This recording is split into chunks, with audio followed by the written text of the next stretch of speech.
Hello, everyone. It's awesome to see so many of you here, and it's also awesome to know that there's so many people following online. So, isn't it amazing to be here with this amazingly huge screen? It's got to be the biggest screen I've ever used to present. I want to start with a story, and I'm going to take you back to 2016. That was the year when I moved to Copenhagen. I used to work in London, and I had just arrived in Copenhagen. And my job at the time required me to travel quite regularly. So I was used to taking Ubers to and from the airport. And I guess we've all used Uber or similar services. You know the drill. You order the taxi from your phone. It comes, it picks you up, it drops you. Very simple.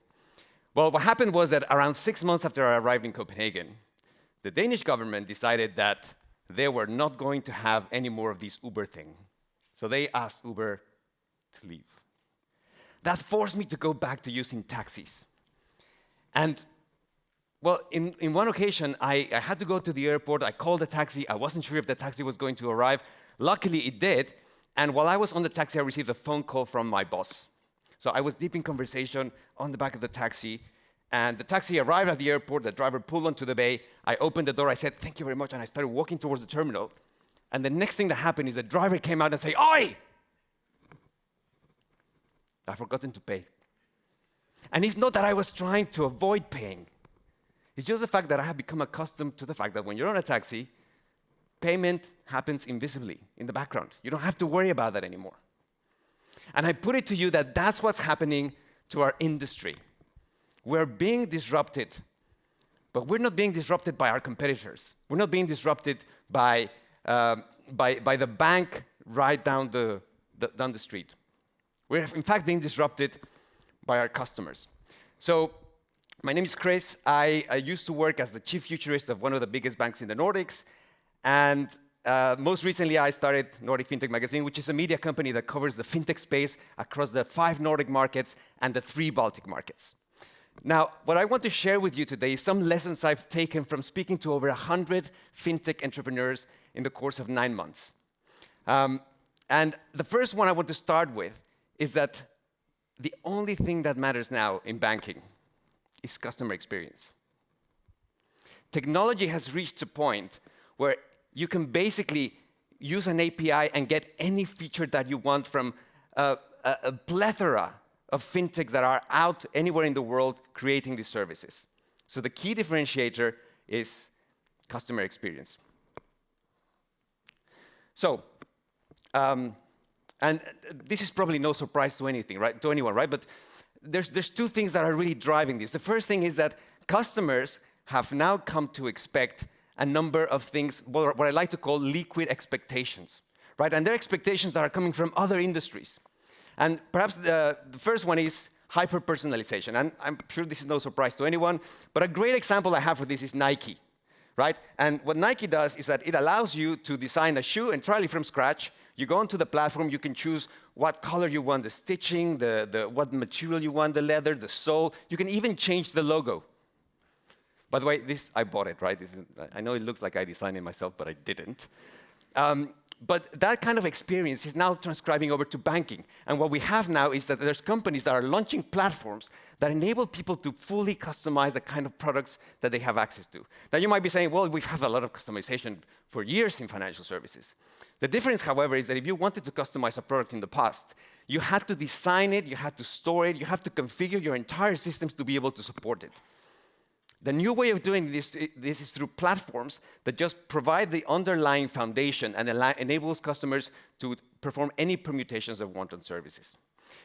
The second thing I wanted to talk about is transparency. And transparency is becoming the currency of trust. Now, the example I have here came to me by email a couple of years ago by TransferWise, which is now called Wise.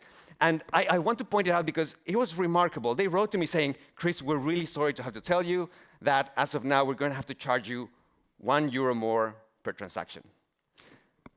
And let's face it, it's €1, right? Who cares about €1? So I thought, okay, well, big deal. But what was really interesting to me is that they say, but here's how we're going to use that euro. 16 cents are going to go to pay our partners, X amount is going to go to pay for our infrastructure, and we're taking this profit. Now, for me, that was like, well, the fact that they went to the trouble of explaining to me what they're going to do with that euro gives me a lot of confidence in that they're being forthcoming with me. And then the last one is what I call figgy-tailing, which is the merger between physical and digital experiences. Now, if you like coffee, chances are you don't spend a lot of time in Starbucks. And I can say this in good authority because I used to work there. Back in 2004, I spent 2 years working for Starbucks, and sufficient to say that by the end, I was fed up of Starbucks. I couldn't wait to leave. So they might not be great for their coffee, but they're amazing for what they've done with their app. And their app, if you haven't used it, allows you to order coffee straight from the app. You can choose which drink you want. The app will also say, well, since you've chosen this drink, you might want to consider taking this pastry, which pairs up really nicely. But it also goes to say, and by the way, there's a store just 200 meters down the road, which you can just go and pick up your coffee from. So you say, OK, fine, I'm going to use the map. I get to the store.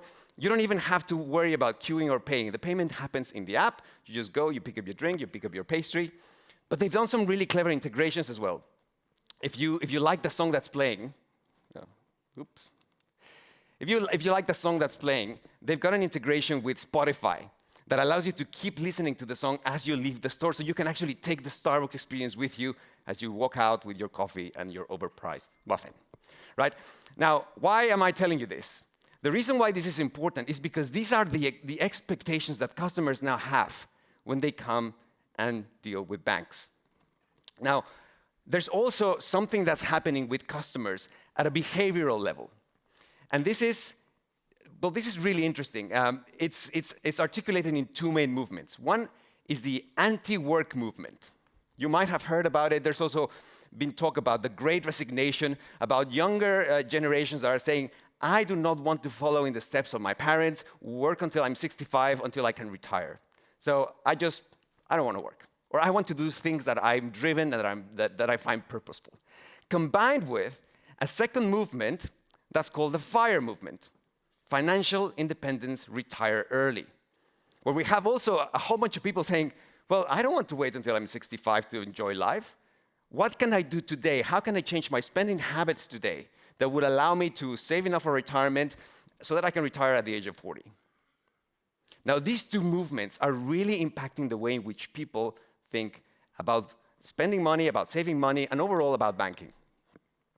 And that's why we're seeing the emergence of some really weird things when it comes to building wealth, right? You might have read or you might have seen that NFTs in the shape of digital clothing are now a thing. And that you can buy digital clothing and they will rise in value the more people that want limited items. Now, however you feel about this is emerging because this new generation of people are looking for products that have traditionally only been available to high net worth individuals to say, I also want to have the opportunity to build wealth from an early age. So we have things like NFTs, we have things like cryptocurrency, and also we have companies that are now launching services, and this is the rise of the finfluencer, right? You might have heard of eToro. eToro is a company that enables people who have no experience in trading to start buying stocks. And if you say, but wait a minute, I don't know which stocks to buy, eToro goes like, don't worry, we have influencers. So you can copy trade. Just define a portfolio, put 1,000 euros there, and if you choose to copy trade, we will perform exactly the same trades that some of our top influencers do.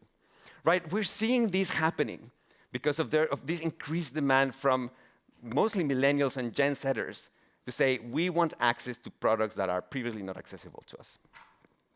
So, you might be thinking, okay, so what? The reason I think this is important, specifically for the people in this room and the people following the live stream, is that you are the ones in financial services within the whole bank, you are the ones that can make this happen. Because this requires articulating unmet needs from customers. Now, previously, if you wanted to know what a customer wanted, you would get a group of people, you say, okay, tell us what you want. The problem is that customers are not able to articulate needs that they don't know that they have. So they might tell you, well, I would like an improvement on the product that I already know. But how do you get a customer to tell you something that they don't even realize that they could use? Design thinking comes into play, and you are basically the gatekeepers of this new methodology.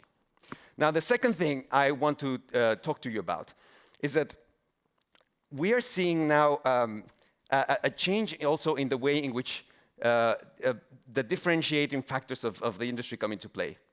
technology is no longer important. What's important is being able to create value. And that's significant because what we're seeing is that there's a lack of trust in the industry. And this is a survey that was done by a company in the UK called Ipsos Mori. Last year, they asked about 1,000 people in the UK which were the professions that were most likely to tell the truth. And as you can see here, we have nurses and doctors at the very top. But the image gets a little bit grimmer as we go down the list, right? You can see that only 43% of the people that answered the survey trust bankers. And if we look all the way at the bottom, you can see that only 19% trust in politicians. Now, the image, this picture gets even worse. The same company 2 years ago asked nearly 20,000 people globally about their experience with their banks.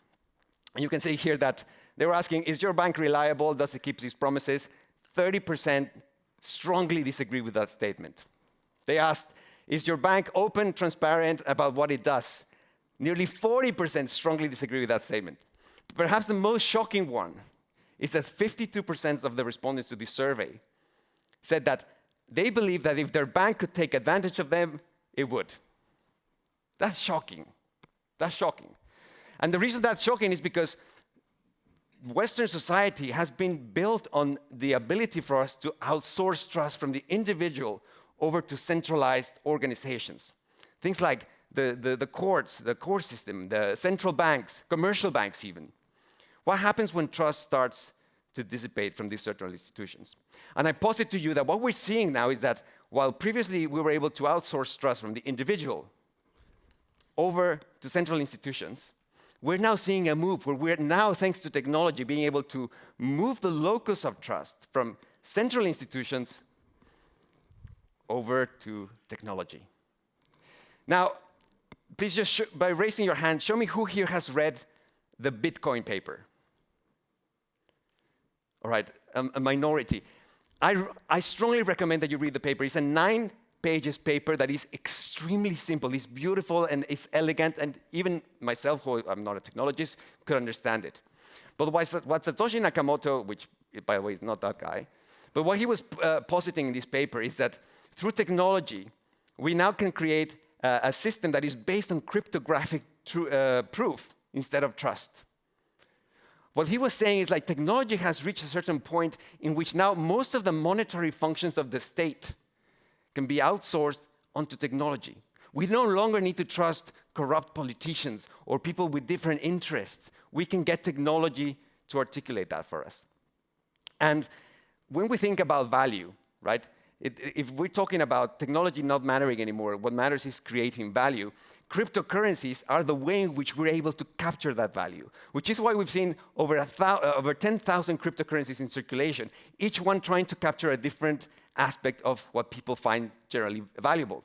That's why we have Dogecoin and Potcoin and Sexcoin and Kanye, whatever, even a Whooper coin, right? So we're seeing value being disseminated. There's lots of different pockets of value popping up in many places.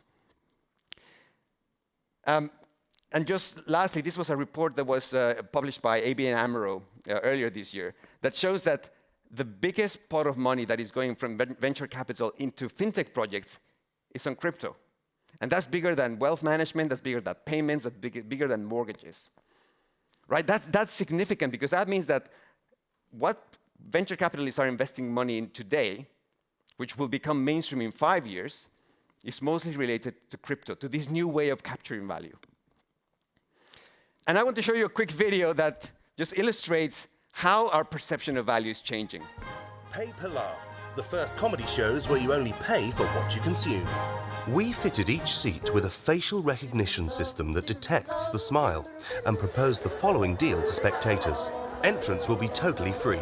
If the show produces no laughs, you don't pay anything. However, if you laugh, you have to pay for each smile. Each smile produced is worth 30 euro cents, something that in this day and age is quite a reasonable price.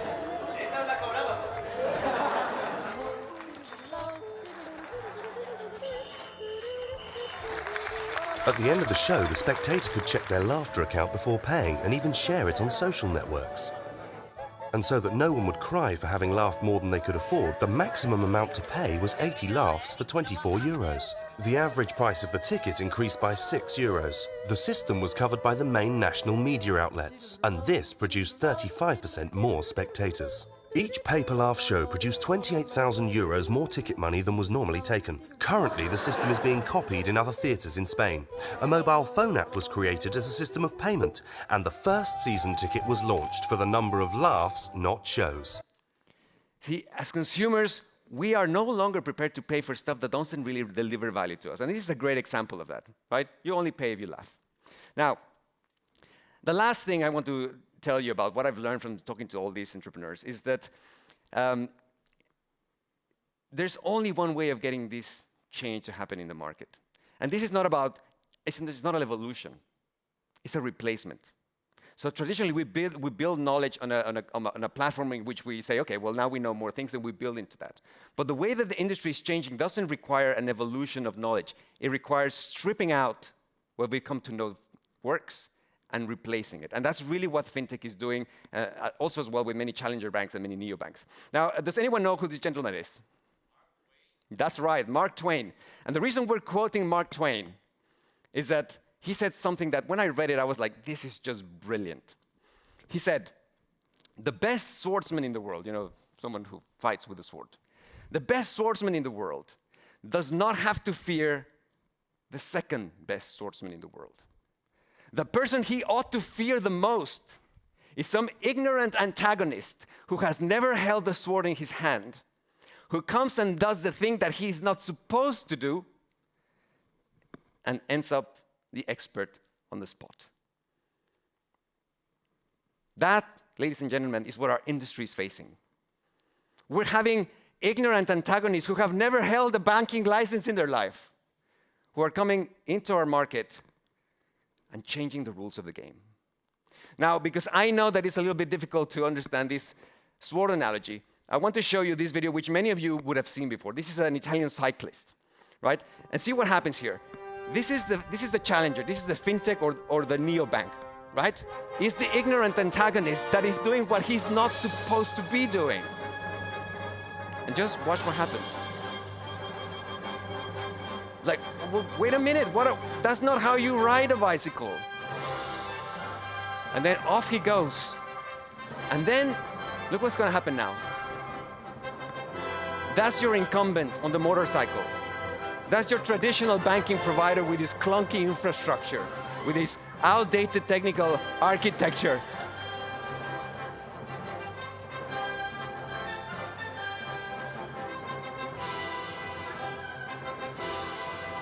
This is what we're facing. This is the ignorant antagonist that is disrupting our industry. Now, from speaking to many of these ignorant antagonists, what I've realized is that they think very, very differently. They have a very different mindset. And the mindset can be explained in lots of different things, but perhaps to me, what's the most important is the way in which they think about strategy. And I want to play a very quick game with you, right? So let's assume, I'm going to give you two options. You can get either 100 euros every day for the next 30 days, or you can get 1 euro cent that doubles every day for the next 30 days. Who would go for the 100 euros every day for the next 30 days? 1, 2, 3. Okay. Who would go for the euro cent that doubles every day for the next 30 days? Damn it. Right. So for those of you who raise your hand for the second option, can you tell me how much money you will have in 30 days?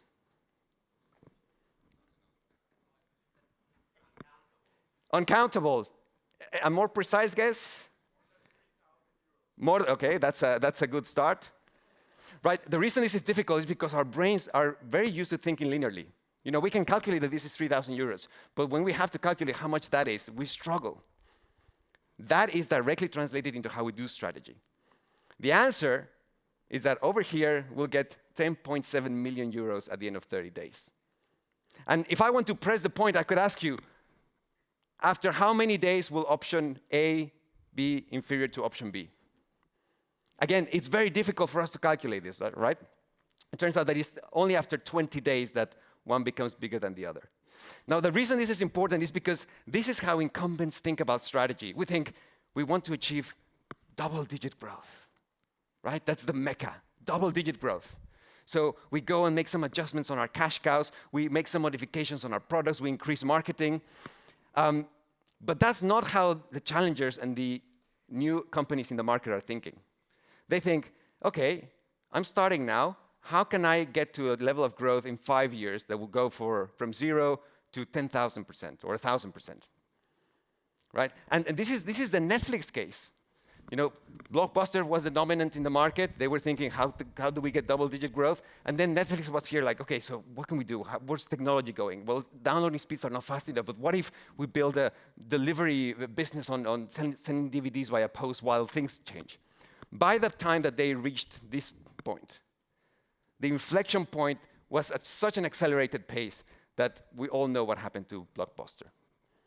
This is the kind of competition our industry is facing. This is the mindset that the new market entrants have when they're disrupting our industry.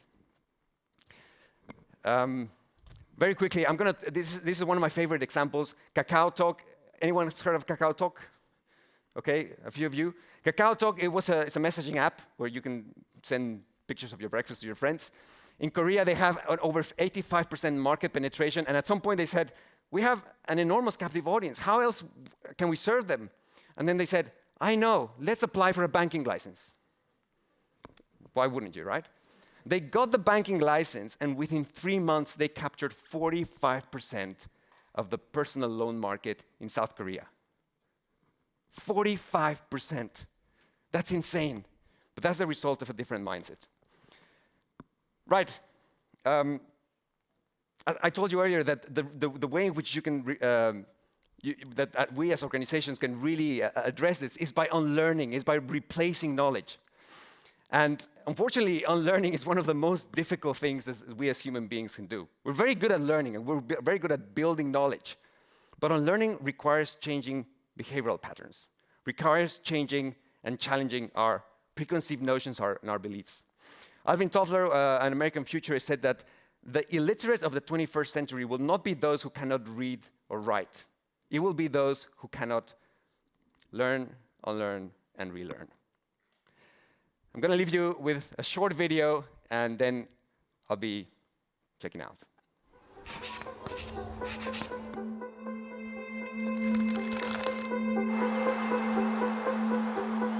We're here because we're concerned about our community.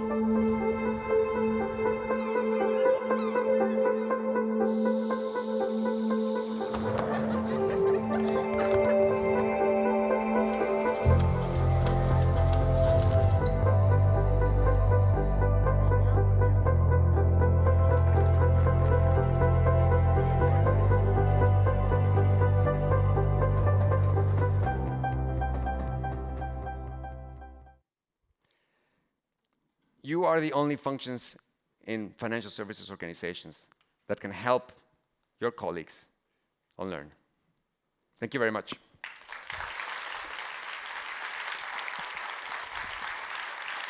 Are we doing questions? Yeah. So, thank you so much, Chris. What a start, really. Incredible. We have, I'll be checking on remote questions and as well in-person questions. We have one remote question for you, and it says, do you see regional differences when it comes to finances and financial services? Something that only works in the Nordic, let's say, or the Baltics region, and not elsewhere in Europe? Or is it everything a global thing? I think there are definitely differences. I don't know if I could say that there are things that only work in the Nordics, but I can tell you what flavor of innovation that I see very regularly in the Nordics. The Nordic region, if you've been there, it's difficult winters. When I moved there, people always ask me, like, how are you coping with the cold? The problem is not the cold. The problem is the darkness. You have 8 months of prolonged darkness. So what the Nordics have chosen to do is that they've perfected their design so that they can make their homes really, really cozy. So if you go to a Dane, to a Norwegian house, their houses are immaculate. That's really where they spend the big money. Now, this is an ethos about how do we design for comfort, for simplicity, for convenience, and for elegance. So one thing that I see that the Nordics does particularly well is that, sure, they have the functionality, they have the bells and whistles, but it's beautifully done. It's elegant. And I think that elegance and that convenience is really what is making Nordic fintechs really take a center stage when it comes to innovation. I would assume that it can be easily exported because we all like convenience, we all like simple solutions that just blend in with our life. So that would be my answer. Thank you so much, Chris. We still have time for one more question. Is there any question in the audience?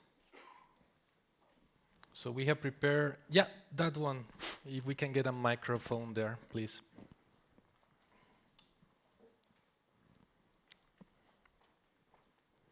Well, first of all, thank you for such a wonderful presentation. Thank you. I guess my question very quickly is, how do you check your own bias? How do you know what you don't know and maybe what's getting in the way of progress as far as your design goes? Thank you. That's a tricky question. I'm not a designer. I'm a behavioral economist, and we study biases to a large extent. I think the problem with biases is that they're unconscious for a reason. And even, I mean, if you read Daniel Kahneman, the father of behavioral economics, even when when your unconscious bias are made known to you, that doesn't really help us stop them, right? I think there's a useful case for unconscious biases in the sense that it's approximations we make around the world, and because we can't stop and just analyze everything to the very finest detail, we make these broad strokes where we say, okay, well, it's a generalization, but at least it helps me navigate. I think it's very, very difficult to actually train individuals to just get rid of their biases. I think that's naturally the way that our brains function because we live in a complex world, and that's how we have learned to cope with those mechanisms. So I think there's definitely things you can do to nudge people, and nudge theory is very useful. But as far as getting rid of the biases, I don't really think it's possible. That would be my take from a behavioral economist.